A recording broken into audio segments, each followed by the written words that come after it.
Last week I ended up with, we talked about the intersection of cultures. And so when you think about the New Testament era and the foundations of the church, we're looking at cultural intersection here because the church springs out of a Jewish culture, which leaves many marks upon us. The Jewish culture gives us the focus on the Messiah, the concept that time has a beginning and an end, Genesis to Apocalypse, that therefore every life has meaning. These are very Jewish concepts that don't occur other places in the ancient world. And we are heirs to these things, and we assume these things in every day. Those are things that you just assume to be true. And it's important that people 2,000 years ago, if they were not part of the Jewish culture, didn't assume those things. In fact, they had never thought of those things. Those things had never occurred to them. And so you see that with a collision with a Greek culture that is very philosophy-driven, is driven by the idea that the search for the truth is done in particular ways. And so, Socrates and Plato and Aristotle are huge figures in that culture in terms of how to think, how to engage the world. Socrates taught that, you ask questions until you find the truth. And so that sense of you continue to ask questions. And Plato proposed a society that, what would be the perfect society, which was basically kind of a benevolent dictatorship run by a philosopher, not coincidentally. And Aristotle posited that the way that you could figure out the difference between good and evil is in the personal commitment to virtue. That virtuous living, doing the right thing, was the thing that should characterize every life. And so in the New Testament era, Greeks are debating these things and thinking in light of these things. How shall we then live? What does it mean to be good? What are the questions that we should be asking that will help us to find the truth? And so this is a major stream. The Greek culture is, because of the conquest of Alexander the Great, has gone over most of the Mediterranean world. And into the east, into Mesopotamia. Greek language is the common language of the educated, of leaders, of politics of the day. And it has become a unifying thing. The Roman Empire, for the most part, is a Greek-speaking empire. And so the Romans have come and conquered the Mediterranean world and imposed a Roman peace, Pax Romana, at the tip of a sword. But it's made it basically safe to travel the roads. Not safe like we think of it, but much safer than any other place in the old ancient world. It's made it relatively safe to travel the seas. The Romans suppressed piracy in a very active way. And this has created commerce, economic expansion. And the Romans have built great cities and created, many places that people are gathered together in large groups. This becomes a basis for the gospel. Now, one of the things that goes with that is the intersection of these cultures is really driven by these concepts of honor and shame. What does it mean to be honored, to be honorable, to render honor? To whom do I owe honor? What does that mean? What does that look like? And slights against people's honor are the sort of thing that, of course, in this era result in, the drawing of weapons. Okay, and that will be true for a long time. If this summer you watch the Hamilton musical online, or if you're familiar with that, Alexander Hamilton, both he and earlier his son died in duels, which were fought over honor. Slights against honor. You have dishonored me. I'll see you at dawn. That's in New Jersey, because dueling was illegal in New York, but so they crossed the river. because you don't want to break the law when you're, engaged in an affair of honor. But I mean, that's all the way into the 18th century. We still see this huge culture, this idea that honor matters, and being dishonored is a terrible, terrible thing. And so that's hugely important in this era, this sense of honor, and in the sense of shame, the sense that you have done something, there's something about you that is unacceptable. Guilt is you did something wrong. Shame is there's something wrong about you. Okay? When you are ashamed, you feel like there's something wrong about you as a person. Not that you just did something wrong, but that there is something about you that is wrong. And so shame is a giant driver of this culture. No one wants to be ashamed. No one wants to be treated as if there is something about themselves to be ashamed of, that there is something intrinsically wrong with them. But people worry that maybe there is something intrinsically wrong with me. Maybe there is something I should be ashamed of. And so that's a thing that's running underneath the surface here. And so I put this up last week because these are big questions that are questions of the era. And these are questions that Jackson Wu, reading Romans with Eastern Eyes, Jackson Wu is a pseudonym. That's not his real name, but a guy who has spent more than a quarter century doing gospel work in China under an assumed name, an assumed identity to protect the work that he's doing. But he wrote this book, Reading Romans with Eastern Eyes, and he points out that this is a useful breakout of the book of Romans. That this is really what Romans is about. The first 3 chapters of Romans are about, why have you dishonored God and dishonored yourself? Your sin. All have sinned. And, then Romans goes into Abraham as an example, in the question, pursuing the question of who actually is worthy of honor. And Abraham is presented as somebody who it was imputed to him as righteousness because he acted in faith. And Paul discusses that as an example for us. And who is worthy of faith and glory? Well, God alone. That's chapters 5 through 7-ish. And why do we have the hope of glory? We are shamed from birth because of our sin, because our sin is endemic to us. So we are guilty of particular sins, but Romans makes the case that, it's beyond the particular sins. You are marred by sin. And so this is a thing that people of that era found as shame. You are shamed from birth, but there is a hope of glory for those who believe. That's basically chapters 8 and 9. And so who will not be put to shame? Those who believe, those who come to the faith. And so therefore, what shall we do? We shall honor one another, and then we shall honor God by honoring one another. That's the back end of Romans. I mean, that's a way to think about Romans, but this is probably the way that a lot of people in the first century responded to reading Romans, to hearing the things that were in the book of Romans, to hearing this letter, was thinking about these things, these concepts of honor and shame, which are deeply embedded in the book, are things which were very, very important to people of that age. And they're very biblically important. Just this word honor. Prophet has no honor except, has no honor in his own hometown. That's in John, Matthew, Mark.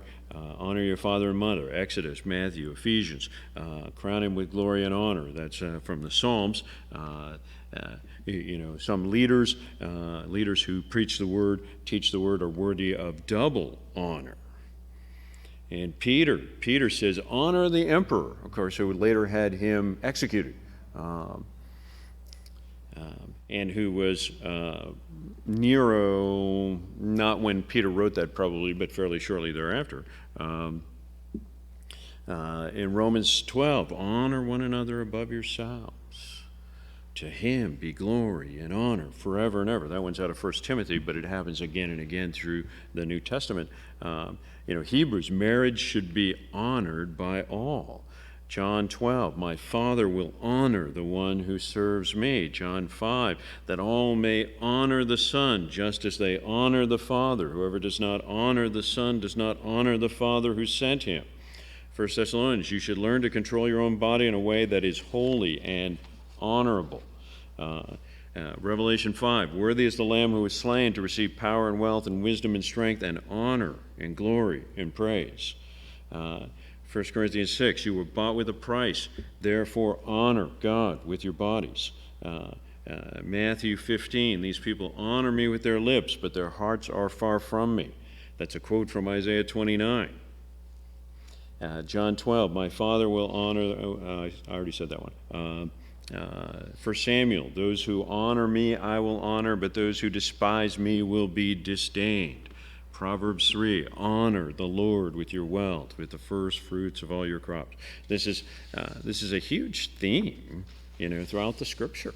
The use of these words and the concept that treating people with honor is important to who we are and to how we should interact with one another. That dishonoring people is wrong, that it's evil. And so this is fundamental to our Christian belief that every person matters, every life matters, every individual matters. This is why Christians down through the ages, through the whole history of the church, have invested themselves in ministry to those in need, to the homeless, to lepers, to people who don't have things, to outsiders, to people who sit on the fringes of society. That we believe that every person should be treated with honor. Every person. And so this is a fundamentally, biblical and Christian belief here that honor, in the Roman world, you earned honor.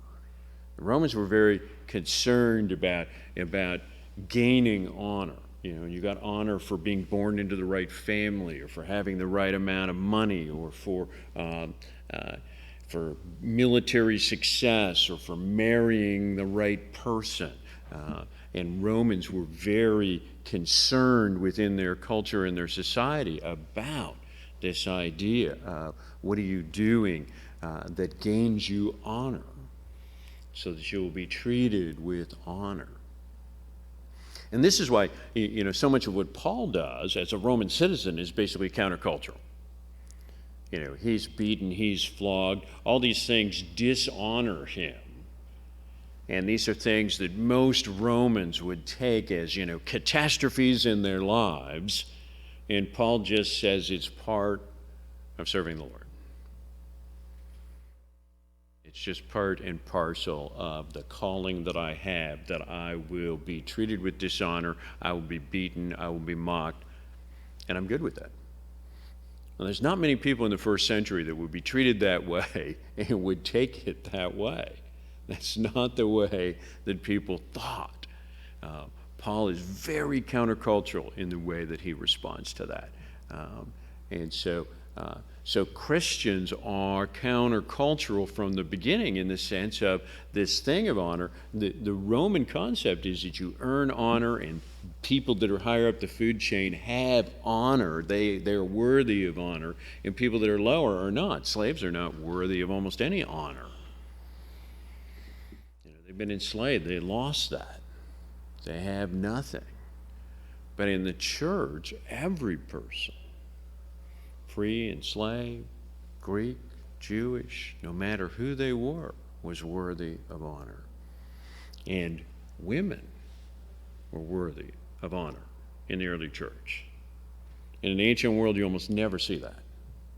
There's very few cultures in the ancient world that treated women as having any particular really intrinsic value. And so when the church treats women as worthy of honor, that's hugely countercultural. And it's a thing that is very much unlike anything else that's going on in the ancient world. And so those are some foundational things about the culture, about the world that the members of the early church are walking in and talking in, the people that they're interacting with, the marketplace that they're out in, the people that they're encountering and engaging with. All those things. This is the world that they're flowing through. And so as the New Testament is being written, as the apostles are going forth, this is the reality that they're bumping up against. So let's think about it from this standpoint. So we got 4 Gospels. My father-in-law recently asked me, why 4 Gospels? Is that repetitive? Well, yes and no. They're not the same, right? They have a lot in common, but they're not the same. So why aren't they the same? Well, it's 4 perspectives written to 4 audiences, right? And they're not entirely distinct audiences, but each of the 4 gospel writers has a perspective and has an audience in mind. And those audiences, although you can kind of Venn diagram them and they overlap some, they're somewhat distinct. They're not all writing to the same people. They're all writing the same story, but they're writing it to different audiences. And because those different audiences have different cultural lenses, they emphasize different things. Because when you're telling a story, you've got to decide what details matter and what things are important. And the things that are important to the people that you're talking to are the things that you want to emphasize as you tell the story. And if you went and talked to some other people who were really different, you would tell the story with different details. It would be the same story, but you would use different details because you would use details that meant something to them. And so you see this in the Gospels to the extent that the writer feels like they need to explain cultural and linguistic elements, tells you something about what they think the people that they're writing to don't know. And the things that they don't feel like they have to explain is stuff that they feel like the people I'm writing to, I can assume that they understand that means something to them. And so there are cultural assumptions built into each of the Gospels based on that. And so, when you think about the Gospel of Matthew, Matthew is one of the 12, but he's a Jew. And so he has a Jewish perspective. He's a Jew who's had some trouble with Judaism. He ended up working for the Romans as a tax collector. Okay, he's regarded by many as a turncoat, as a traitor, as a collaborator with the occupying force. But he's still a guy who's raised in Judaism, and that's his lens for thinking about the world. And when Matthew sits down to write his gospel, it seems pretty apparent that he was thinking about other Jewish people. Because he quotes the Old Testament a lot. And when he quotes the Old Testament, he presents it as authoritative. If you were writing to Romans, would Romans think that the Old Testament was an authoritative source? No. We wouldn't be familiar with it at all. It's Jews who think the Old Testament is authoritative. It's Jews that think that quotes from the Old Testament that align with these actions are important and really tell you something. Matthew is mostly writing to people that have a Jewish perspective. Matthew wants you to know that Jesus is connected to David the king and that this matters. Matthew wants you to know that Jesus is the conquering king that the Old Testament said would come. He wants you to see that, and so he's quoting the Old Testament and making the case that Jesus is, among other things, the worthy heir to David, that he's a fulfillment of the things that the Old Testament said about the heir to David who would come, the conquering king who would come. And so Matthew is based on that. Now, why aren't the Gospels longer, by the way? Matthew and Luke's a little bit longer than Matthew, I think, but they're mostly the same length. The other two are a little bit shorter. Why does Luke end when it does? In the ancient world, there was basically a standard length for a scroll. Luke is one scroll long, as is Acts. Luke, you wonder why Acts ends when it does? Luke wrote until he got to the end of the paper. Okay? And then he puts an end on it, So, but I mean, that was about as long as you could make a document in the ancient world and have it be one document, because that was about as long as they could make a scroll on any kind of consistent basis. And so, that's why the Gospels go that far and not longer, because that was kind of a standard length for a long-form treatise on something. And so they wrote to that length. And so as a result, they knew, I got this much scroll, I got this much paper, and I got to get the whole story in there. What am I going to include? Okay? And so they picked and chose stuff. And so they pick and choose stuff in an environment, by the way, that even, Jewish people still think pretty chronologically, but even so, they're not as rigorously chronological as we tend to be. They don't see that need, for everything in order. This happened, then that happened, then this happened, then that happened. The Gospels have some topicality to them, and John doesn't even bother really to try to give you a chronology, except for in the second half of his book where he gives you a week. And even that, he's still focused more on the larger themes than he is on the specific chronology. John is not trying to tell you that all these words were said, and at this exact point, he's trying to say all these words were said, and when I tell the story, they fit together this way. So let me give them to you in this way, so you can get a hold of the larger idea here. And so the Gospels are not particularly rigorous with respect to time. People in this century have a hard time with that, because we tend to live in a more rigorously chronological kind of a mindset. And the Gospel writers, none of them are in that zone. I mean, Luke says, very famously, and I think hugely hilariously at the beginning of his Gospel, inasmuch as many have attempted to lay this out for you, Theophilus, I thought I would do so in an organized way. Anyway, so take that, Mark. But Mark, in Mark, Jesus is given a title that doesn't show up very much in the rest of the Gospels. The Son of Man, which of course is a title from Ezekiel and Daniel. And so Mark is going at a different thing. He's talking about the Son of Man figure who comes. And what does the Son of Man do? The Son of Man comes to do stuff. Mark is the gospel of what Jesus did. It's the gospel of action. It has the least amount of talk. When I taught Mark as a men's study here a number of years ago, I pointed out that Mark is the gospel for men, because it's about action.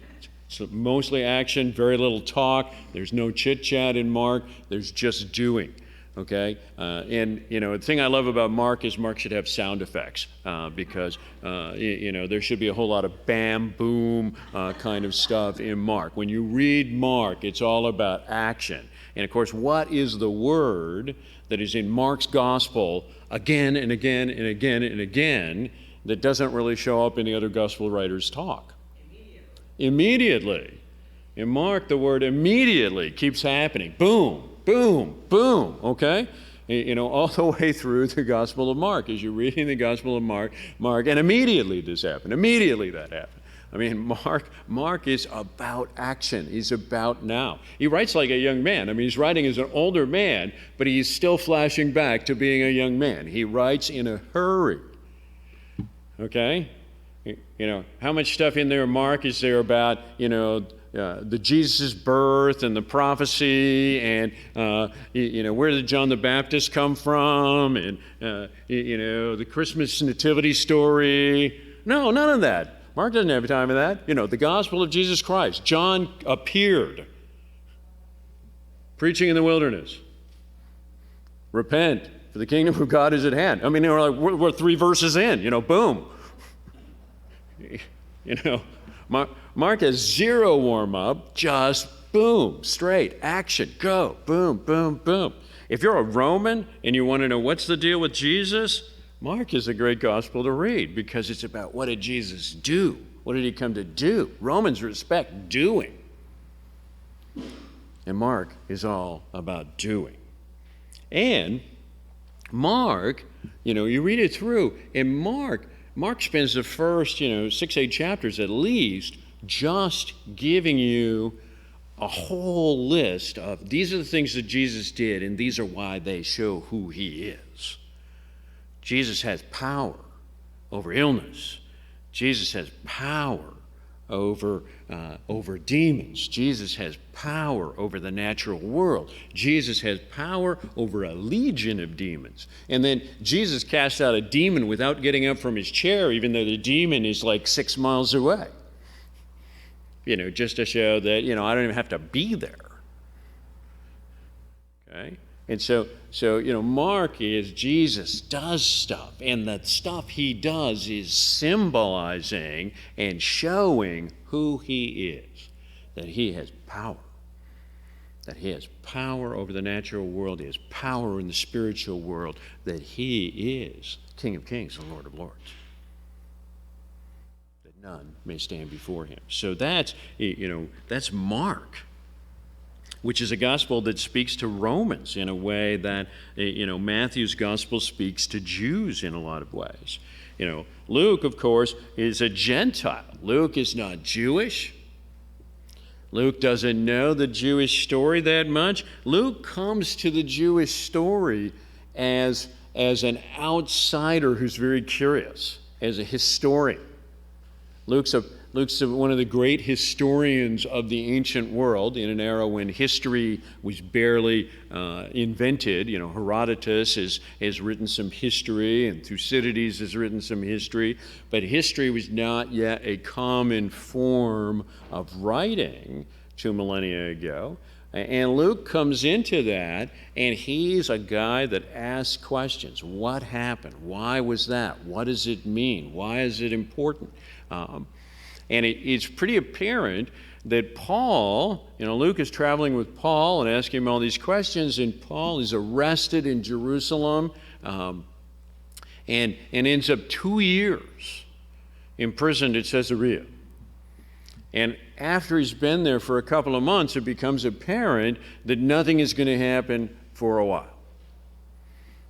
That the Roman governor is not going to do anything.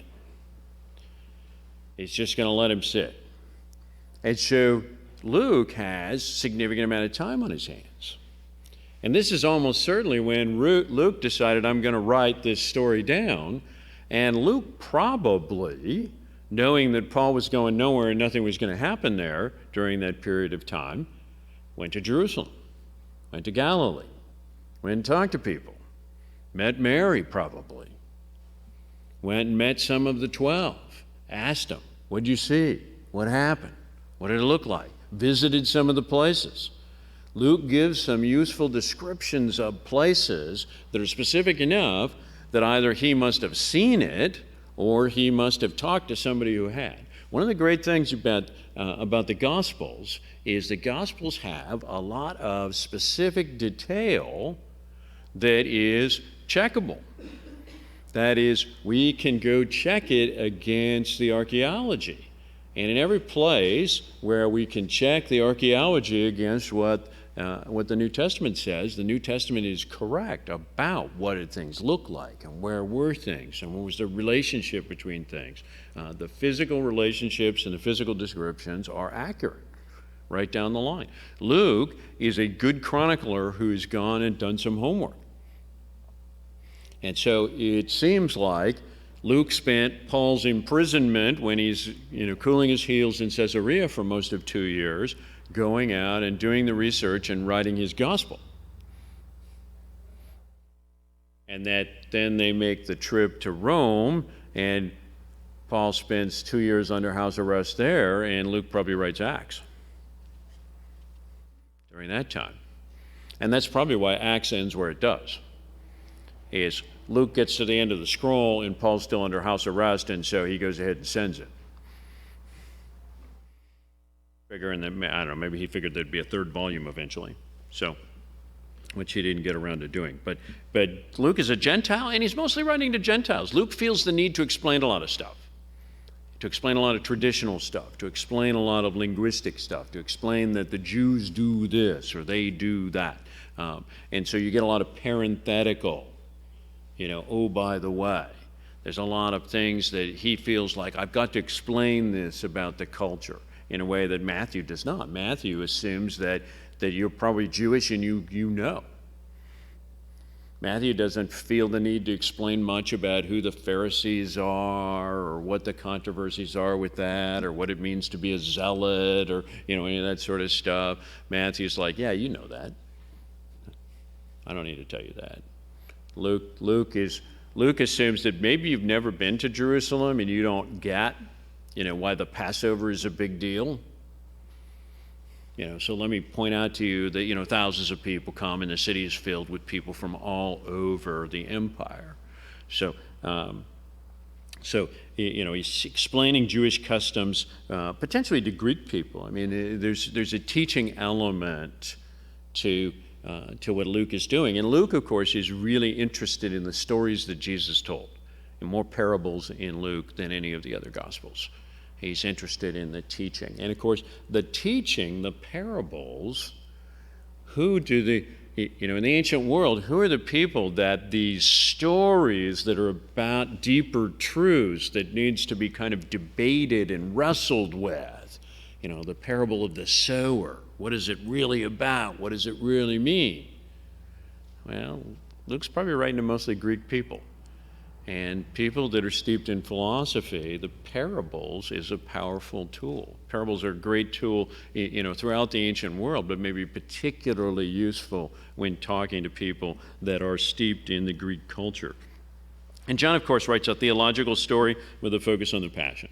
And of course, he begins at the beginning, in the beginning. It's the other book of the Bible that starts in the beginning, right?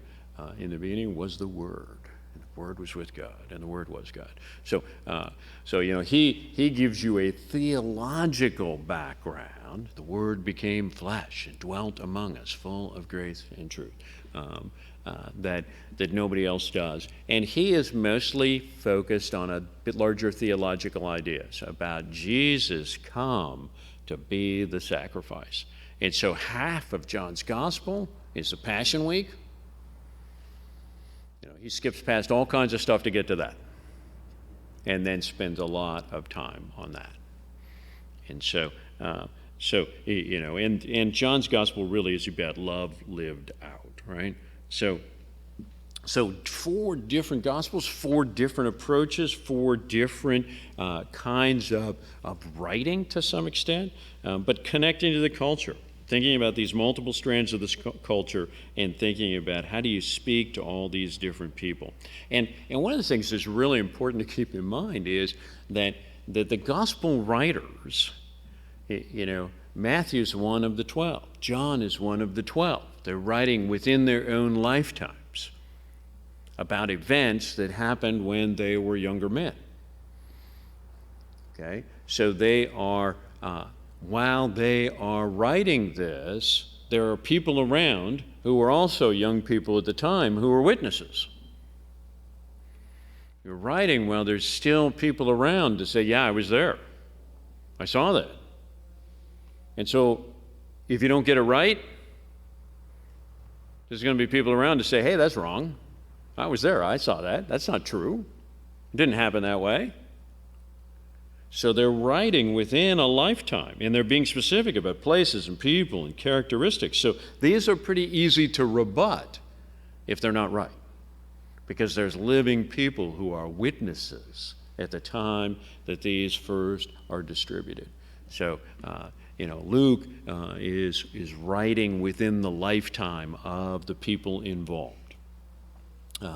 And Mark, of course, inserts himself into his gospel.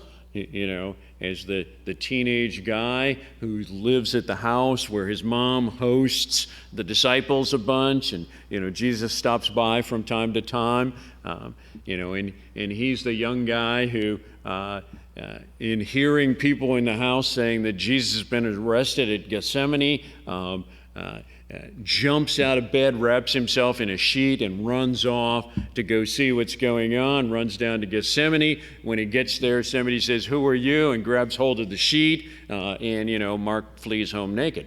That he put that in his gospel. Here's a little story about me. I'm an eyewitness. And so let me tell you about the really embarrassing way that I'm an eyewitness to this, right? So, which is, that I had to flee home naked to my mom's house when this happened. So, but they're writing about stuff, other than Luke, 3 of the 4 gospel writers are writing about stuff that they witnessed. Mark only a few things that he witnessed, but Mark spent probably most of a decade trekking around with Peter. And so a lot of people think of Mark's gospel as Peter's gospel. Because it pretty clearly what Peter told Mark, and so.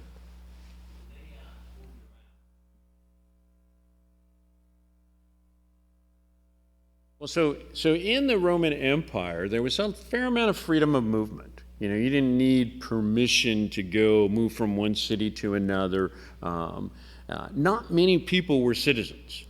So Paul's a Roman citizen, and of the characters in the Bible, it's not clear that any other New Testament character, other than some of the Roman officials, are Roman citizens. The 12, none of them. And so and part of this is, the way that they were eventually killed. Anybody who's crucified was not a Roman citizen. Okay, they never did that to citizens. So Paul, they had to behead because he was a citizen, and crucifixion was beneath a citizen. But not that many people were citizens. Less than 10% of the empire were people that had citizenship at any one time. Through most of the Roman stories. So. And it was not easy to gain citizenship. Some people were born into citizenship under particular circumstances, but just because you were born in the empire did not make you a citizen. Okay, even if you were born in the city of Rome, it didn't necessarily make you a citizen, although most people who were born there were considered to be citizens.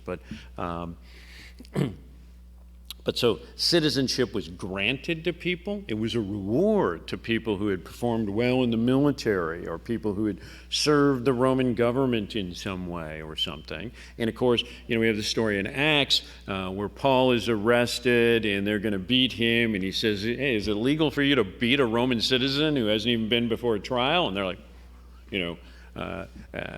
there's trouble there, and so nobody wants to have anything to do with him. And the Roman tribune comes and says, "You're a Roman citizen?" "Yes, and he says, "Well, I spent a lot of money to become a Roman citizen." And Paul's like, "No, I was born a Roman citizen."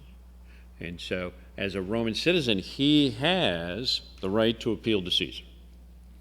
People who are not citizens do not. Peter, John, none of those guys could have appealed to Caesar. They didn't have that right. They weren't Roman citizens, but Paul was. So.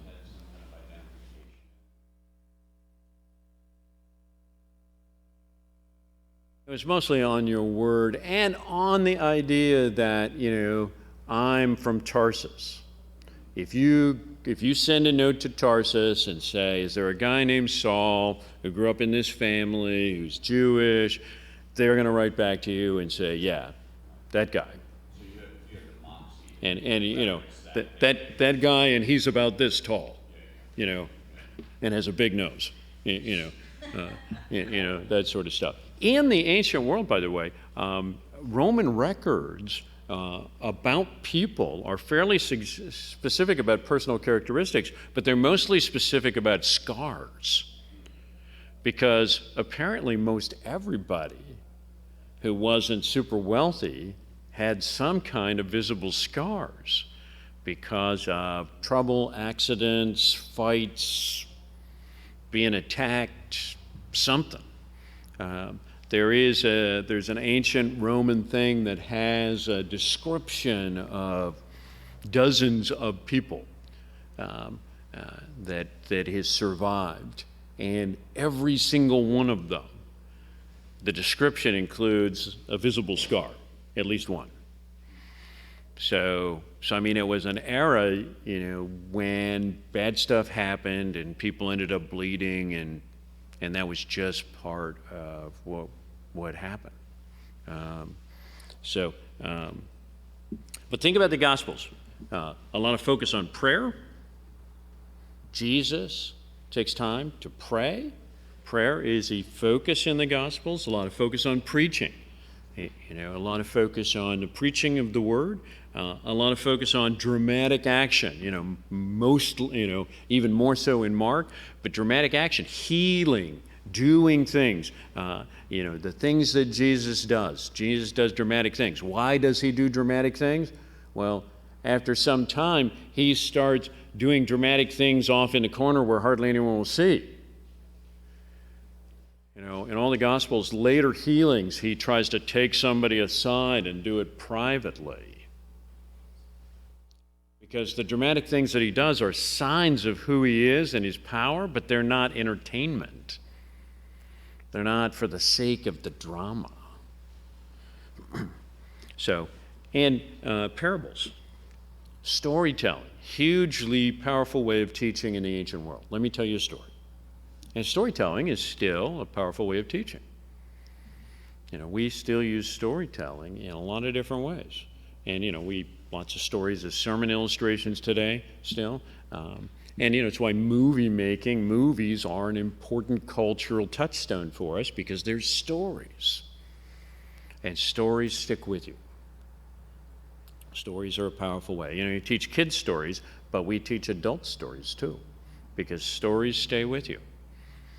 One of the things that's really important about the Gospels culturally is women. Jesus interacts with a lot of women. That is countercultural. For rabbis and teachers in that era, interacting with women was not something that was done. And Jesus doesn't just interact with women. Jesus stops at the well at Sychar and interacts with the woman at the well. And she's a Samaritan, and Samaritans are unclean and half-breeds and outsiders. And she's the woman that's had 5 husbands and is living with a man who's not her husband. So a serious Jew would have nothing whatsoever to do with her. And what does Jesus do? He engages with her. He treats her with honor. He treats her as a real person who has a real story and real needs. He treats her with respect and honor. That's really countercultural. And it's why, when the disciples come back from going to get some food, they're like, "What are you doing, man?" They are staggered by this. Think about the woman with the blood flow who comes up and touches the fringe of his garment in the crowd. And he turns around and says, "Who touched me?" And everybody's like, "What do you mean everybody's touching you? What do you mean who touched you?" But this is a woman who has a flow of blood that is continuous in a culture where women who are menstruating were regarded as unclean and should stay home. And you didn't want to touch a woman who is menstruating because it might make you unclean. This woman has a blood flow, and it's like she's on her period forever, for decades. I mean, imagine how draining and desperate that would make you, okay? And she comes up and touches Jesus in the crowd because she believes that I will be healed. What does he say to her? She is unclean by any standard of the day. Daughter, your faith has made you well. Daughter. That's so countercultural. Okay. He treats her with honor. He treats her as having value. Okay. The Syrophoenician woman comes and begs, my daughter, would you save my daughter? He's pretty upfront with her. Hey, I came to the children of Israel. Not to Syrophoenicians who are, been enemies of the Jewish people for centuries. And yet she says, can I have crumbs from the table? Go, your daughter has been made well. He treats her as a serious person. He has a serious conversation with her. There's hardly any serious Jews at the time that would have done anything but had her thrown out of the house. But he doesn't do that. The woman caught in adultery, of course, which is a put-up job, right? They managed to catch her, but not the guy. How did you do that? Okay, but Jesus treats her as a person. Jesus doesn't downplay her guilt. He doesn't disbelieve that there's adultery. He doesn't disbelieve that there is sexual sin. But he treats her as a real person who's worthy of honor and worthy of redemption. Go and sin no more. What about the woman who comes and bathes Jesus' feet when he's at the house of Simon the Pharisee? Simon the Pharisee knows all the law, right? By definition. This woman comes in and Simon's horrified that this woman is in his house because she's a woman of apparently easy virtue, and she comes in and begins to weep over Jesus' feet and use her tears to bathe his feet and her hair to wipe them. And Simon says, you going to let her do that? Don't you know who she is? It's written all over her. And Jesus honors her faith. So, the widow and the judge. The widow is the hero of the story. The widow is the one who persists. She prays. She will be honored. The wise and foolish young women. The people that are waiting for the end are women. And those who are ready will be honored. This is hugely countercultural. And it's so important that, we don't miss that, okay? It's so important that we don't miss the fact that, all the way through the Gospels and from the beginning of the church, women were treated as significant and important and valuable. Anyway, sorry, I'm going on. Acts. So, we see the resurrection church in Acts, and, big stuff in chapters 2 and 4 about community, about them being together, about the ongoing preaching and teaching in public spaces, about living under the authority of leaders, about being a community of faith that cares for those in need, about, the foundations in prayer. And prayer is where they always go back to. When bad stuff happens, people are praying. They come together to pray. And so they pray together. After the crucifixion, they pray together after the resurrection, they pray together after Jesus' ascension. They are praying as a group. They keep getting together to pray, and then they go out to preach and teach and engage. And so that's fundamental to the story of the church at the beginning of Acts, this idea of community. And then you've got a church that's got Jews and Greeks, and the Greeks are a total mixed bag because Greeks really doesn't mean people from Greece. It means people who speak Greek as their primary language, which is people from all over the place. And so the Greek group is a really diverse group. People from North Africa, people from Greece, people from Italy, people from across Asia Minor, tremendously different culturally. The Greek culture unifies them, but the backgrounds and the way that these people look, okay? You get guys like Simon Niger, who's a figure here in the book of Acts, and that means Simon the Black. He's almost certainly African and probably from sub-Saharan Africa, and so So you get these really different people. And so you see some unity and difference, that they're praying together, that they're worshiping together, that the teaching that they're doing publicly is mostly at the temple in the court of the Gentiles. It's the part of the temple that everybody can come into. It's not in one of the inner courts that only Jews can go into.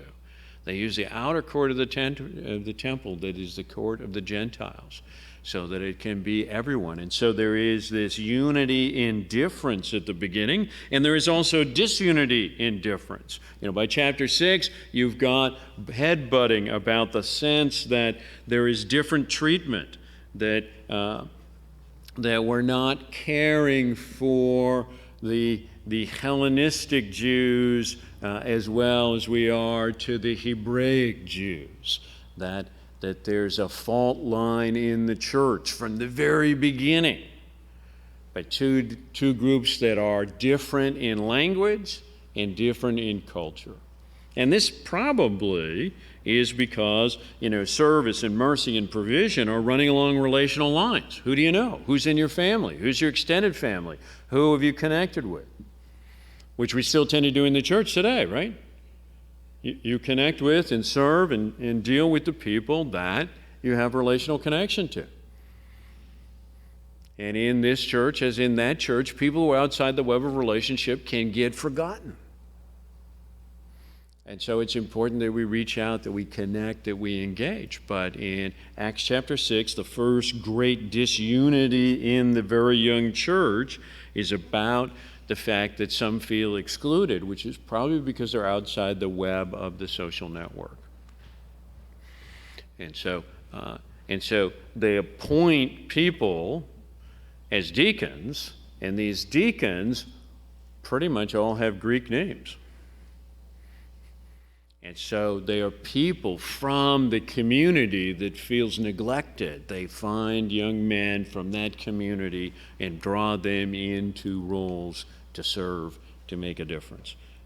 And we see the beginnings of leadership. The apostles in chapter 6 begin to define what they do. We are about the ministry of the word and prayer.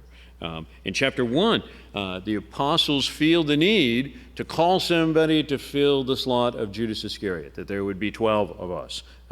And so they call Matthias, and they search out a scriptural basis by which they might replace Judas with somebody else and go through a process that they feel is scripturally endorsed. And so they look for a scriptural basis for leadership.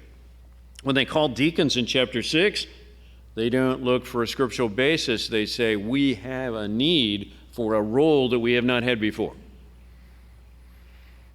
And we're going to use this term diakonos, this term deacons. We're going to create this role so that the apostles can be people who are the ministry of the word and prayer, and deacons can handle these works of service and mercy.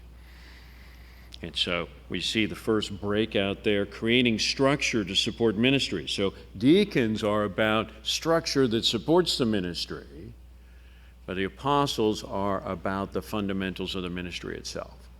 And so deacons are conceived of in a supporting role.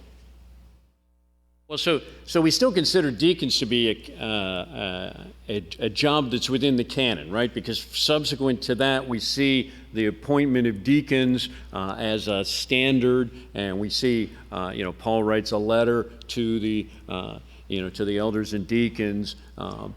So we believe that, but that's, the apostles. It's interesting to me that when we were thinking about replacing an apostle, that they focused on what does the Scripture say, and when they needed deacons, they said, what is it that would make sense that would allow us to continue this ministry? So we still look at deacons as that, but when we create roles like trustees, we're acting in that same way. We're doing a functional thing.